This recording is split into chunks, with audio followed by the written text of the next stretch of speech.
Hello there, world of tankers. Welcome to the channel. I'm your host, Drudels Blitz, and in today's video, I'll be playing in the Waffenträger Alf E100, a Tier 10 German collector tank destroyer, a vehicle which features the most dangerous gun in the game. Unfortunately, it is mounted on the weakest hull in the game. This is honestly a weird tank. That's really the best way I can describe it. It's a Grill 15 multiplied by 3 in terms of the gun, in terms of the size. And that's good and bad, right? I mean, I'm not going to sit here and say that this is a bad tank in terms of the gun, because it does over 1700 damage in 7 seconds. And if you're using shell reload boost, in 5 seconds. That's pretty insane. But the downside of the Waffen F1 is the fact that this vehicle has no camo values, it has no spall liner, and no armor paired with a 30-second downtime. For example, this thing has 46% camo and 34% while moving, okay? Remember that. Let's go pull out a heavy tank, okay? How about the Chieftain Mark 6? This is one of the better heavies in terms of camo values. 40% while on move, 46% while stationary. Yeah, that's right. A Chieftain Mark 6 has better camo values than the Waffenträger F1. And that's with the massive camo net buffs to tank destroyers. So technically, if you're not running camo net, the Chieftain actually has way better camo values than the Waffen F1. And that's really the major issue. You're in a tank that has terrible camo values, no DPM effective. I mean, sure, you got 3000 DPM, but that's if you're penning every shot at every moment you have the reload. Realistically, that's not going to happen. But what if it does? Well, the other day I had a 5-hour live stream in this tank because I had a super chat goal met to do a video or a 5-hour stream on this tank. And during that 5-hour stream, I had plenty of really good gameplay and plenty of really bad gameplay.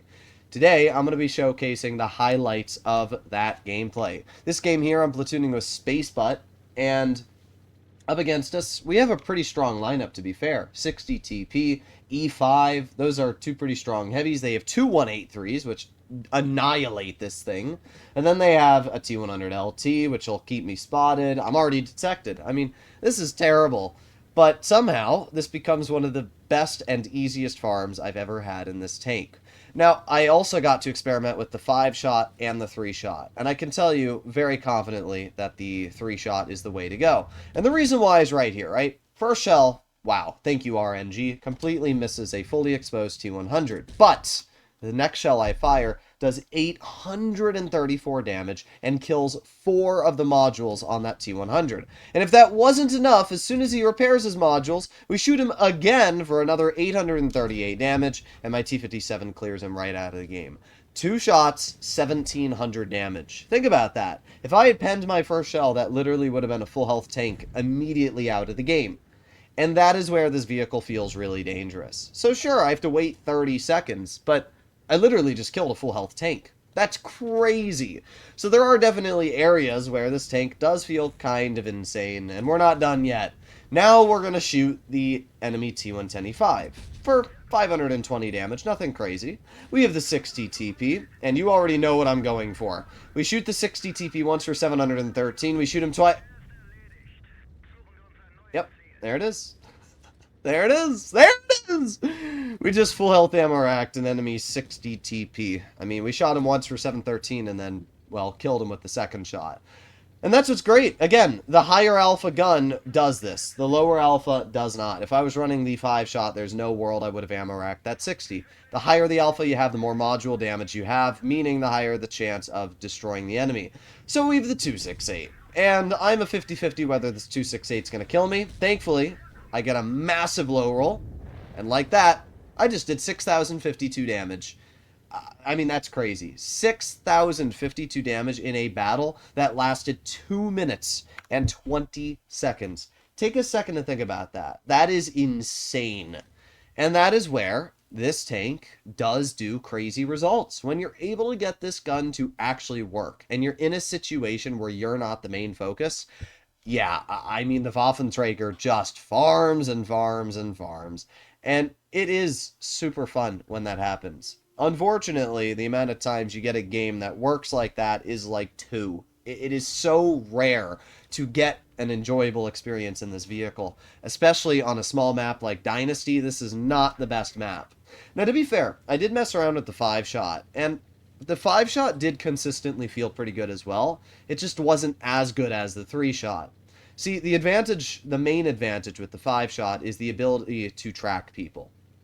I specifically remember one game on Winter Malinovka where a enemy FE4202 tried to flank one of my teammates, and I managed to track the 4202 three times when they repaired their tracks, and it was insane when I was able to do that. It really was insane. So there are definitely advantages to the 5-shot, but once again, the 5-shot simply cannot do what you're about to see. This game, I decided to send the enemy immediately because I saw they had two heavies on the other flank of the map, and I assumed that this M48 was alone. So, the M48 puts on reactive. I get my first shell, 346 damage. But here's where the M48 makes a mistake. They show me their rear. 788. Uh-huh. Keep watching. 740. That's right. I just took a full health M48 patent. Gone. 1924 health to my damage total. Full health tank. Out of the game. Once again, no other tank could really do that. I mean, maybe a 4005 if it pens the 3 HEs in the rear. But this tank's high explosive output at 870 is truly something else. And when you are able to actually get those high explosive shells, it feels insane. Even vehicles running spall liner like a 4005 cannot survive an HE clip from this tank. And that does feel a little stupid. So at this point, we got the side of the BZ. I'm going to get one shell, but unfortunately my tune mate does just dump his reserve shell into the Lion, so I'm not going to shoot him again. I'm up to 2600 damage, though, with literally a clip and one shell. So if I just pen one more shot, I'll already be at 3200. That's all it takes. So let's see. We got the WZ-132-1. Bonk, 555 damage. We have the IS-7, and let's see. Can we get a shell? Ah, corner of the grill eats my shot. I guess it's kind of my fault, but oh well. We're up to 3,200. But again, now we wait 20 seconds. You can imagine that if my team was really doing awful right now, I'd be dead. I would have just been pushed and die. And I want you to notice how fast I lose my health, right? There's a lot of people probably thinking, oh my god, this tank is so overpowered. Trust me, it's not. And the reason why is because of how quick it dies, right? I have 1900 health right now. Watch how quick my health drains. I'm going to shoot the E3. I get screwed by RNG. That alone just literally quartered my DPM. Now we're going to aim it on the lower plate. We get a 528, and we get a 517. The grill shoots me with a high explosive for 900. The E3 shot me. I have 300 health left. Yep, I just went from 1900 health to 300 in a matter of 10 seconds. Think about that. So sure, I can absolutely annihilate a full health tank, but at the same time, that's it. That's all I deal. At this point, my game's over. I get killed by the enemy WZ because my RNG screws me over, and the WZ shoots me. Whatever. Doesn't really matter. We get the win either way, but you can see just how quickly your result goes from super easy win to super easy, oh, I'm dead. All because we bounced the lower plate at E3. It's stupid, but it's just the reality of this tank.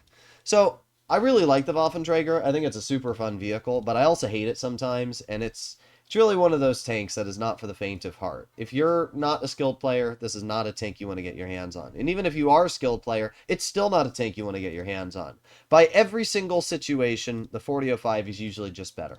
The 4005 has flat more DPM, sitting at 3,300 instead of 2,900. It has less alpha, but still only 100 less, which means that your clip reload is so much faster at 22 seconds versus the almost 30 of the Waffenträger. The 4005 features spall liner, the 4005 has a higher top speed, it has better gun depression, it's a smaller profile, and it has way better camo values, about 20% more.